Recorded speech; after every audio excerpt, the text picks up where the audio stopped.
एक दिस पढ़ाई दोसर दिस कमाई आ बीच में इंस्टाग्राम के स्टोरी, इहे बन गया अखन के युवा सबके जीवन। दिन मात्र 24 घंटा के होइ छै, मुदा काज तो 40 घंटा जते बुझाइत रहे छै।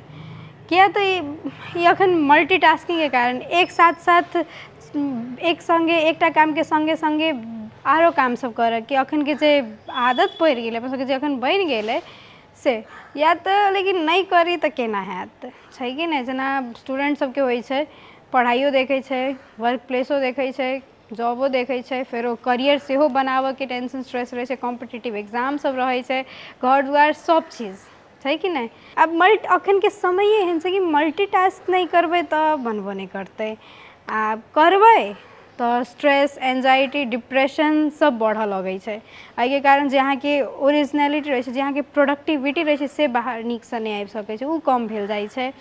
जे अहाँके स्ट्रेस लेवल बढ़ऽ लगै छै, एंजाइटी डिप्रेशन सब होबऽ लगैत रहै छै, एहि सबके कारण नीक आउटपुट पर नहीं आबै छै। लेकिन एहि सबके ठीक केना करबै, मतलब अखन के समय में तो नहीं करबै मल्टीटास्क तो सेहो दिक्कत छै, रेस में पाछा रहि जायब, आ करबै तो ई प्रॉब्लम सब हेतै।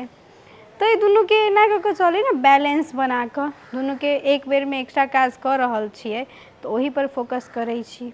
एक बेर में ई कऽ रहल छी, एकटा टू डू लिस्ट बना कऽ, एकटा रूटीन बना कऽ कि ई चीज ई समय में ई चीज कयल जेतै परफेक्ट टाइम में, तो सब चीज जे प्रोडक्टिविटी छै, जे आउटपुटो नीक एतै ओहिसँ, आ जाहिसँ कि कामो नीकसँ हुए आ अपन जे प्रोडक्टिविटी छै सेहो बाहर निकलि कऽ आबै। ई दुनू चीजके यदि बैलेंस कऽ कऽ चलै छी तखने अखन के समय में आगाँ बढ़ि सकै छी।